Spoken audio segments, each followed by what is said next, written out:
The suburban neighborhood was quiet, too quiet, like it always was after dark. But tonight, the silence was broken.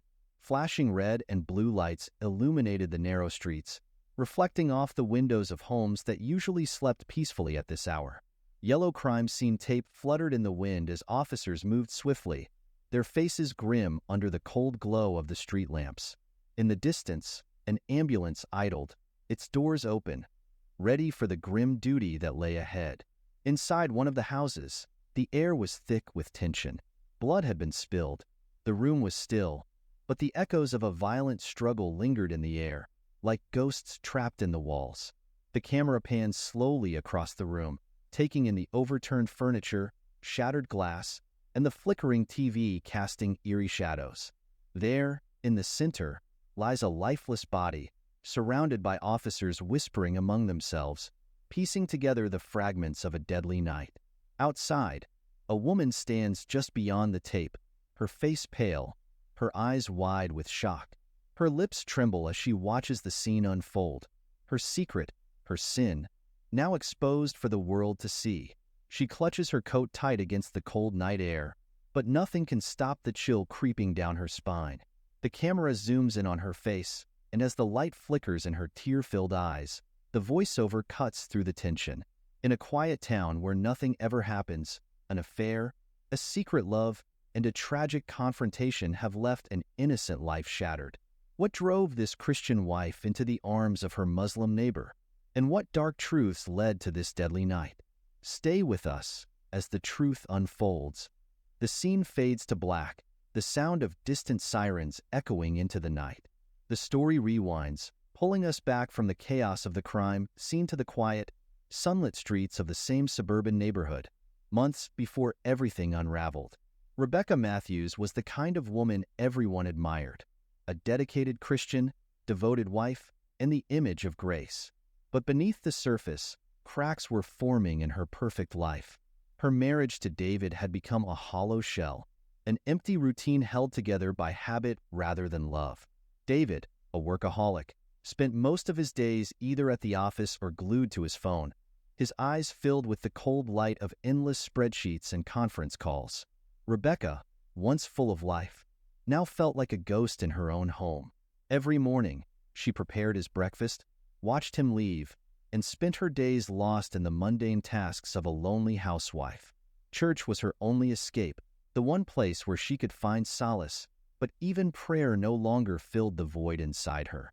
The silence between her and David grew louder, suffocating, with every passing day.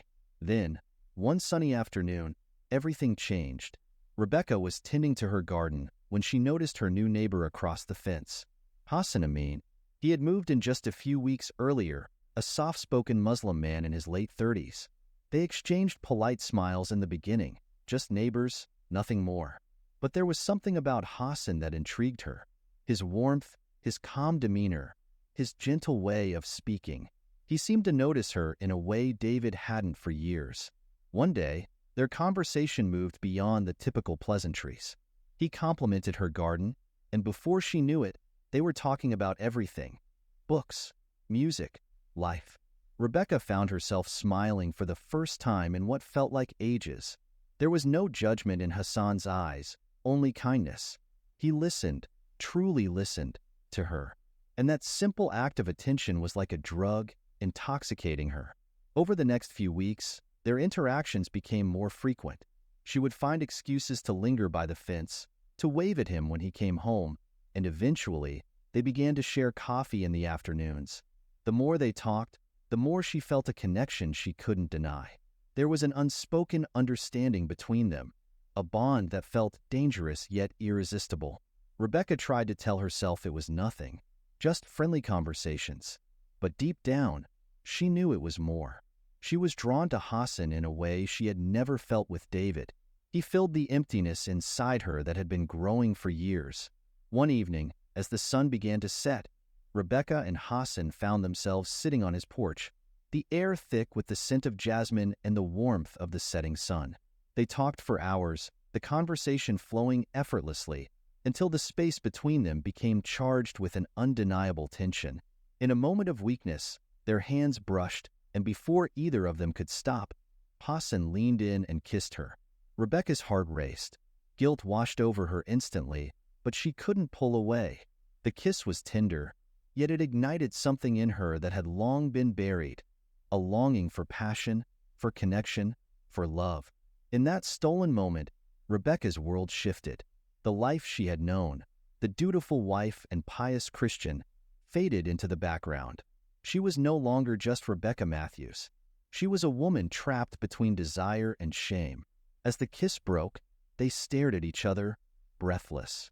Neither spoke, but they both knew there was no going back. Rebecca walked home in a daze that night, her mind spinning. She told herself it was a mistake, that it would never happen again. But deep down, she knew the affair had already begun.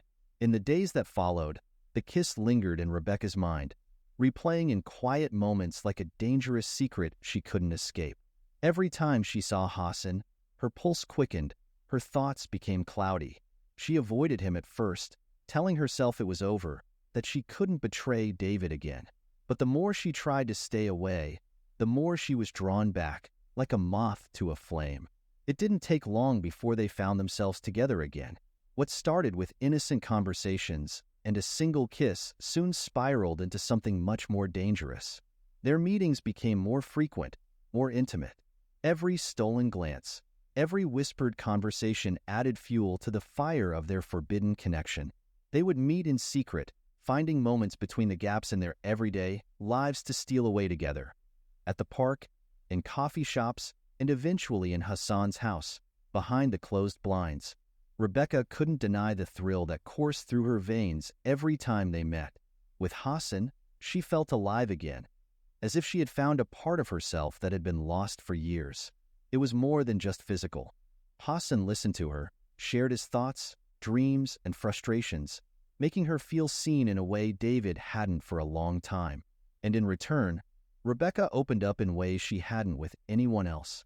She confessed her loneliness, her crumbling marriage, and the way her faith, once her refuge, now felt like a burden. But with every moment of passion came the weight of guilt that pressed down on her chest, making it harder to breathe. Rebecca couldn't shake the shame gnawing at her conscience. She knew what she was doing was wrong.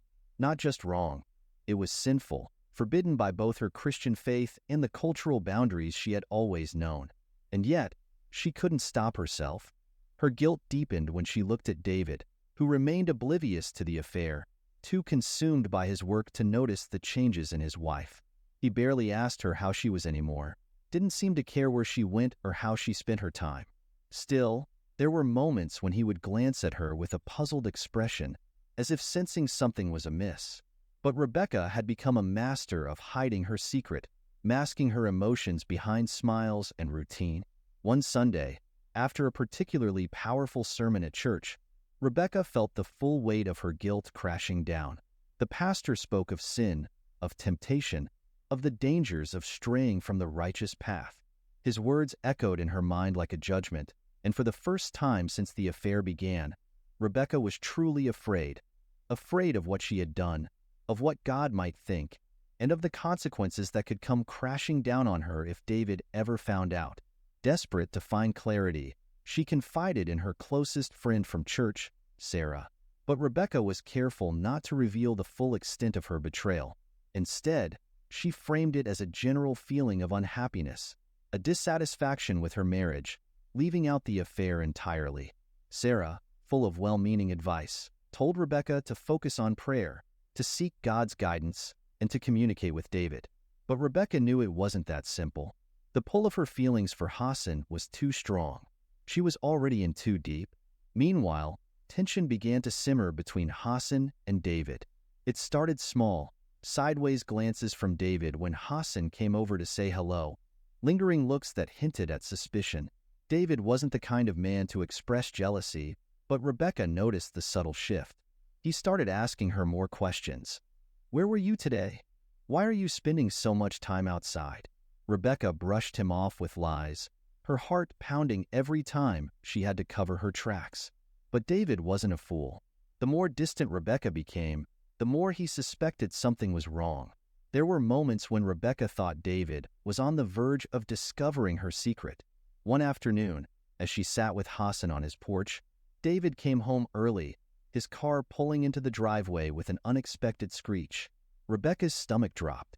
She scrambled to leave, barely making it back inside before David entered the house.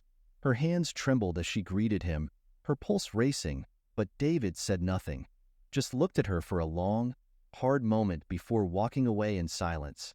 It was in these close calls, these tense moments, that Rebecca realized how fragile her life had become. She was walking a razor's edge, one misstep away from shattering everything: her marriage, her reputation, her very identity. Yet, despite the growing danger, Rebecca couldn't stop. The affair continued, fueled by the same desire that had ignited it in the first place. But now, there was something else hanging over them. A feeling that time was running out, that their secret was on the verge of being exposed. And with each passing day, the weight of that fear grew heavier, threatening to bring everything crashing down. Rebecca's world was a powder keg, ready to explode. All it needed was a single spark. As the days passed, Rebecca's world became a whirlwind of fear, passion, and lies. She felt the noose tightening around her, the secret she had worked so hard to keep beginning to unravel. David's suspicion was no longer just a vague unease. He had started to actively watch her, his questions becoming sharper, his tone colder. It started innocently enough. David noticed that Rebecca was spending more time out of the house, running errands that seemed to stretch into hours. At first, he dismissed it as coincidence, but soon the gaps in her explanations became harder to ignore. One evening, when she came home late, her hair tousled and her face flushed, David confronted her. "Where were you?" His voice was flat, but Rebecca could hear the edge of anger beneath the surface. She froze, her heart racing. I went for a walk. I needed to clear my head," she stammered, avoiding his eyes. It wasn't entirely a lie. She had gone for a walk, but only after leaving Hassan's house. David didn't press further that night, but his eyes lingered on her, narrowing as though he was trying to piece something together. Rebecca could feel his suspicion growing, like a storm gathering on the horizon. But the more David questioned her, the more careful she became. She deleted messages, avoided being seen with Hassan in public, and timed her visits with precision. Yet, the guilt gnawed at her. Every time she knelt to pray, the weight of her sin pressed down on her, suffocating her with the knowledge that she was living a lie. And still, despite the overwhelming guilt, she couldn't stop. David wasn't the only one feeling the tension. Hassan, too, was becoming increasingly uneasy. Their once carefree meetings were now tinged with a sense of impending doom. He would glance over his shoulder more often, his voice growing hushed as if he feared they were being watched. He had started talking about how dangerous their affair was, how much they both had to lose if anyone found out. One evening, as they sat in his living room, Hassan brought up a conversation Rebecca had been dreading. "We need to stop this, Rebecca," he said, his voice low but firm. "It's only a matter of time before someone finds out. You know it's wrong for both of us." Rebecca's heart sank. She knew he was right, but the thought of ending things with Hassan felt unbearable. She had never felt this alive, this connected to anyone before. How could she go back to her cold, lifeless marriage now? "I know," she whispered, her eyes welling up with tears, "but I don't know how to stop. I can't go back to how things were with David. I can't." Hassan looked at her with a mixture of sadness and resolve. "We have to, Rebecca. For your sake, for mine. This can't end well." Despite their shared words of caution, they couldn't stay away from each other. Their connection was like a drug, pulling them back no matter how hard they tried to break free. But their secret had already begun to unravel in ways they couldn't control. One evening, as Rebecca was leaving Hassan's house, she didn't notice the car parked a few houses down, its headlights off. David was behind the wheel, watching as his wife stepped out of the house, kissed Hassan on the cheek, and walked back to her car. His hands gripped the steering wheel so hard his knuckles turned white. The betrayal hit him like a punch to the gut, knocking the wind from his lungs. He had suspected for weeks, maybe even months, but seeing it with his own eyes was like a knife twisting in his chest. Rage boiled up inside him, and for a moment, He thought about storming into Hassan's house and confronting him then and there. But something held him back. Maybe it was shock. Maybe it was the need for a plan. Instead, David sat in the darkness, his mind racing, plotting his next move. That night, David didn't confront Rebecca. He acted as though nothing had changed, watching her every move with a calculated coldness. His silence was more terrifying than any argument they could have had. Rebecca sensed something was wrong, but David gave nothing away, his face a blank mask as he kissed her goodnight, his lips barely brushing her skin. But Rebecca's anxiety began to spiral. She could feel David's eyes on her, his questions becoming more pointed, his tone more suspicious. Every day felt like she was walking on a razor's edge, one wrong move away from disaster. Then came the day Rebecca had feared most. It was late afternoon when David finally snapped. He had followed Rebecca once again, but this time, he wasn't going to sit back and watch. As Rebecca sat in Hassan's living room, unaware of the storm brewing outside, David was pacing in his own house, his mind clouded with rage.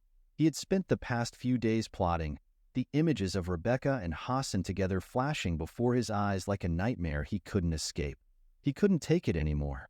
David grabbed the gun he kept in the closet, a gun he had never thought he would use. His hands trembled as he loaded it, but his mind was made up. He was going to confront Hassan, end this madness once and for all. There would be no more secrets, no more lies. This was going to end tonight, one way or another. As he stormed out of the house, the sun was setting, casting long shadows across the quiet street. The camera follows David as he approaches Hassan's house, his footsteps heavy with anger, the gun hidden beneath his jacket. Inside, Rebecca laughs at something Hassan says, unaware of the deadly confrontation about to unfold just outside the door. The stage was set for a tragedy neither of them could stop. The evening air was thick with tension as David approached Hassan's house, his heart pounding in his chest like a war drum. Every step he took felt heavier than the last, weighed down by the fury and betrayal that clouded his mind. The gun pressed against his side felt cold, but his anger was hot, burning through him like a wildfire. Inside the house, Rebecca and Hassan were oblivious to the storm brewing outside. They sat together on the couch, the soft glow of the lamp casting a warm light on their faces. They were laughing quietly, a brief escape from the guilt and danger they knew lingered in their affair. For a moment, in Hassan's presence, Rebecca could forget the mess her life had become. But that moment was about to shatter. Without warning, the door burst open.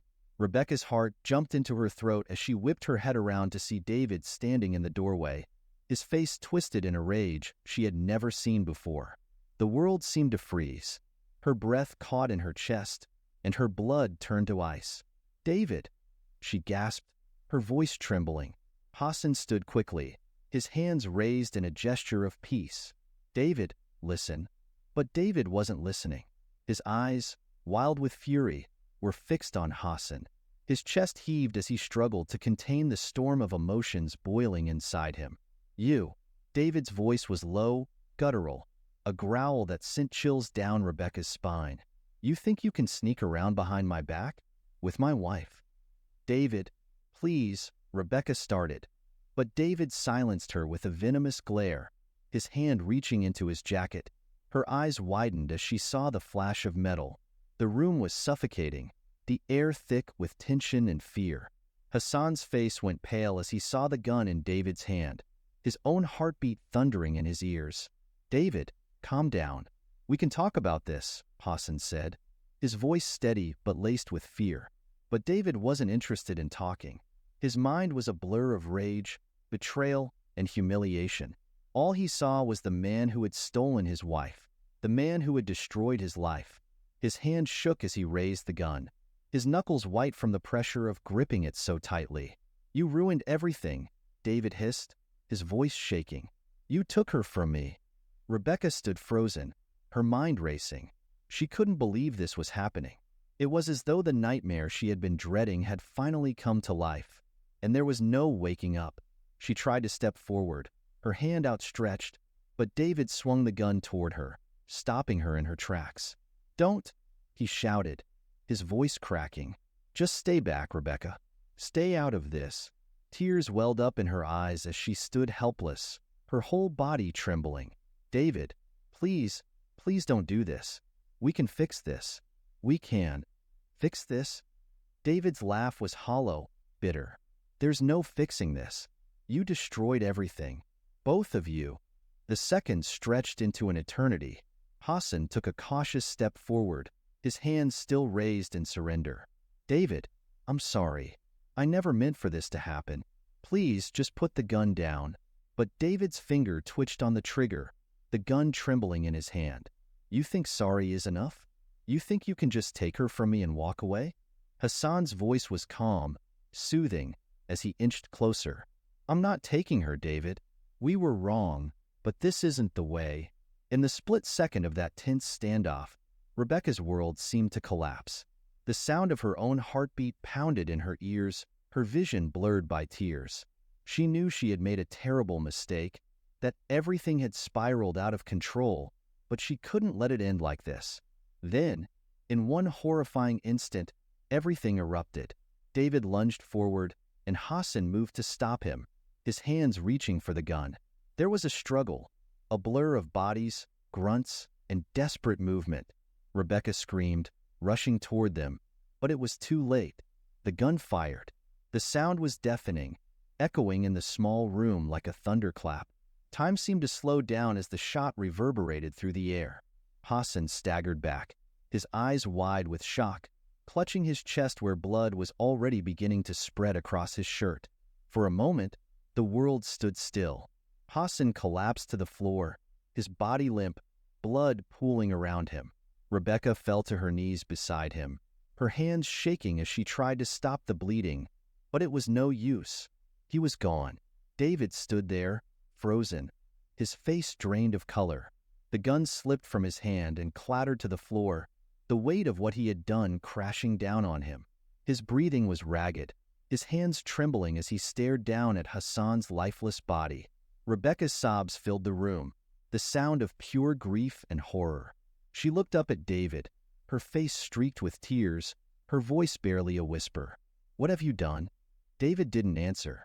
He couldn't. His mind was blank, his soul hollow. The rage that had driven him just moments before had vanished, replaced by a terrible emptiness.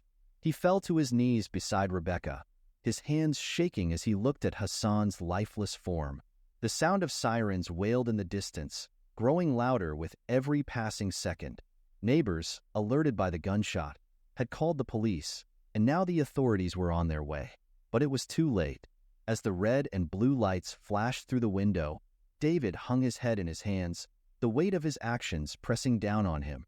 Rebecca, still sobbing, couldn't tear her eyes away from Hassan's body. The man she had loved, the man she had betrayed her husband for, was gone. His life snuffed out in an instant of uncontrollable rage. The door burst open, and officers swarmed the room, guns drawn. But there was no resistance. David didn't move as they handcuffed him, his eyes vacant, lost in the horror of what he had done. Rebecca could only watch, her heart shattered, as they led her husband away. In that moment, she knew her life would never be the same. Everything she had once known, once cherished, was gone, leaving only the wreckage of a forbidden love and the price they had all paid. The camera pulls back, the sound of sirens fading as the screen goes dark. The aftermath of that terrible night rippled through the neighborhood like a shockwave, leaving nothing but devastation in its wake. The once quiet street, where neighbors waved in passing and children played without a care, was now a place of whispers, police investigations, and shattered lives. David had been taken away in handcuffs, his face a mask of disbelief as if he couldn't fully comprehend what had happened. The trial was inevitable. The charge was clear: murder. The man who had once been a respected figure in the community was now just another criminal, his life reduced to courtroom battles, evidence, and witnesses. Rebecca was left to pick up the pieces of her broken life. She sat in their now empty home, the silence suffocating. Every room reminded her of what she had lost: her marriage, her lover, her sense of self. The guilt weighed on her so heavily that she could hardly breathe. She couldn't step outside without feeling the eyes of the neighbors burning into her, their judgment heavy in the air. To them, she wasn't just the widow of a shattered marriage. She was the woman who had caused it all. The media latched onto the story, sensationalizing every detail. Christian wife's affair with Muslim neighbor ends in tragedy. Headlines blared across news outlets, turning Rebecca into the center of a scandal that only deepened her shame. She became a symbol of forbidden love gone wrong. Her face plastered on every news channel as people debated her morality, her choices, and the consequences that followed. But the real torment wasn't in the eyes of the public or the whispers of her neighbors. It was the memories that haunted her. She replayed the moment over and over in her head, trying to pinpoint where everything had gone wrong. Was it that first stolen kiss? Was it when she let herself fall for Hassan, knowing full well that it would destroy her marriage? Or was it that last moment when she saw the gun in David's hand and knew, deep down, that something irreversible was about to happen? She visited David once in jail. The sight of him, hollow-eyed and broken, was almost too much to bear. He didn't look at her with anger anymore, just an emptiness that reflected her own.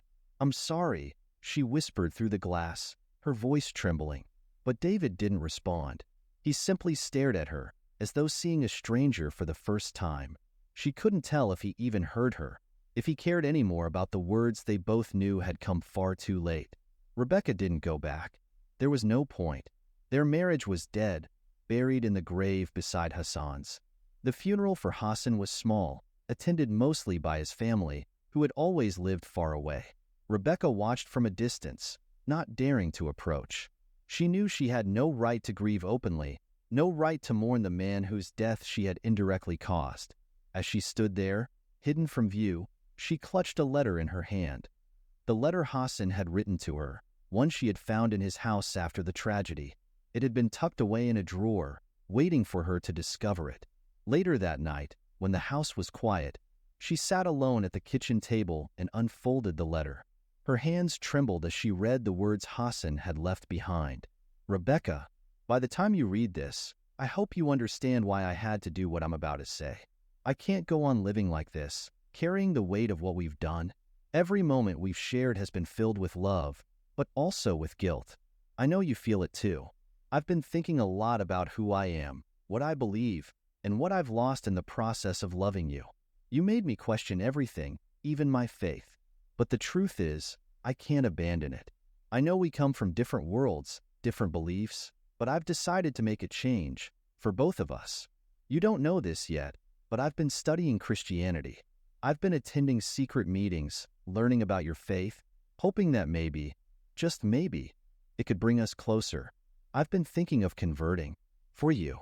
I thought if I could understand your world, we could make something real from this, something lasting. But now I see that no matter how much I try, this can never be. I can't turn away from who I am, and I can't ask you to keep lying, to keep sneaking around. We've both made mistakes. I thought I could find a way for us to be together, but it's too late. I'm ending this now. It has to stop before we destroy ourselves any further. I just hope that one day you'll forgive me for walking away. I pray you find peace, Rebecca. You deserve it, even if I can't be the one to give it to you. Yours, Hassan, ****.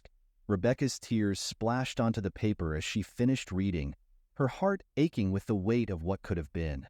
Hassan had been planning to end the affair, to pull away before it spiraled further out of control. He had wanted to change, to bridge the gap between their worlds, but in the end, the forces pulling them apart were too strong. She sat there for hours, staring at the letter, her mind a blur of regret and sorrow. What if she had ended it sooner? What if she had been honest with David, or had never allowed herself to fall into the affair in the first place? The questions tormented her, but the answers no longer mattered. The damage was done.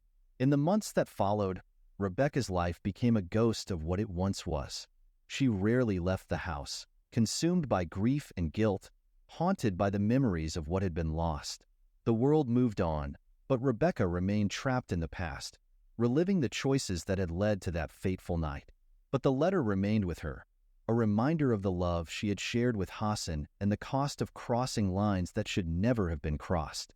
Months passed since the tragic night, and the dust had begun to settle over the events that had once dominated the news and gossip in the quiet suburban neighborhood. The trial of David Matthews had drawn to a close with an inevitable verdict: guilty of second-degree murder. His face, once plastered across every headline, slowly faded from the public eye as he was sentenced to life in prison. The justice system had delivered its final blow, and with it, the story that had consumed so many lives began to fade. For Rebecca, however, the end of the trial didn't bring peace. It only deepened the void in her life. Her home, once a place of safety and warmth, had become a prison of memories she couldn't escape. Every corner, every object held the weight of what had happened. She could still hear the echoes of David's voice, the laughter she'd shared with Hassan, and the deafening gunshot that had changed everything. One gray, rainy afternoon, Rebecca found herself standing in front of the mirror, staring at the reflection of a woman she no longer recognized. The vibrant, happy person she once was had been replaced by someone hollow, someone burdened by the ghosts of her choices. She thought about her faith, the very thing that should have grounded her, but it now felt distant, like a foreign land she couldn't return to. And yet, there was still one final chapter to be written in her story. Weeks after the trial, Rebecca received a visit from a private investigator. He carried a file, something she had never expected. "I think you should see this," he said, his voice steady but grave. Rebecca's heart pounded as she opened the file, her hands trembling as she pulled out a set of photographs and documents. Her eyes widened as she read the report, the truth sinking in like ice water down her spine. Hassan, the man she had fallen in love with, hadn't just been her secret lover. He had been hiding something far more significant, something that went beyond their forbidden relationship. The investigator revealed that Hassan had been under quiet surveillance for months before his death, suspected of involvement in an underground network of individuals linked to radical ideologies. Though he hadn't been directly involved in any criminal activity, there were traces of connections to dangerous figures abroad. Hassan had led a double life, one that even Rebecca had been unaware of. The letter he had written to Rebecca, the one confessing his contemplation of converting to Christianity, took on a new, darker meaning. It wasn't just about their love. It was about Hassan trying to reconcile the two halves of his life: the devout Muslim, drawn into a world he couldn't fully control, and the man who had genuinely fallen for Rebecca, struggling to escape a past he couldn't leave behind. Rebecca's mind reeled. Was his relationship with her part of an escape plan, or had it been genuine all along? She had believed their love to be real, but now, the lines blurred in a way she couldn't comprehend. The final twist left Rebecca shattered. The weight of everything she had lost now had another layer of betrayal. Hassan had been living in conflict, not just with his religion or with their affair, but with forces far more dangerous than she had ever realized. Standing in her kitchen, the sound of the rain against the window the only thing filling the silence, Rebecca clutched the letter Hassan had written to her. The words of love, guilt, and hope for redemption echoed in her mind, but now they were tinged with the knowledge of the secrets he had kept. Rebecca's sobs broke the silence as she crumpled to the floor, the weight of the truth crashing down on her. Everything she thought she knew about her life, her choices, and the men she had loved had been shattered. The affair had led to death, but the deeper betrayal was that neither David nor Hassan were the men she had believed them to be. In the end, Rebecca found herself alone, broken by love, lies, and a tragedy that had spiraled out of control. The camera pulls away from her as she sits on the floor, clutching the letter, her tear-streaked face filled with the weight of unbearable grief. The voiceover echoes. In a world divided by faith, love, and loyalty, secrets buried beneath the surface can destroy more than just lives. They can unravel the very fabric of who we are. For Rebecca Matthews, love became her downfall. But was it truly love, or a dark shadow of betrayal hiding in plain sight? The screen fades to black as the rain continues to fall, leaving the viewer with a lingering question. Who, in the end, had truly been the deceiver? The final credits roll, but the haunting story of Rebecca's forbidden love and the deadly secrets that destroyed it stays with the audience long after the screen fades to black.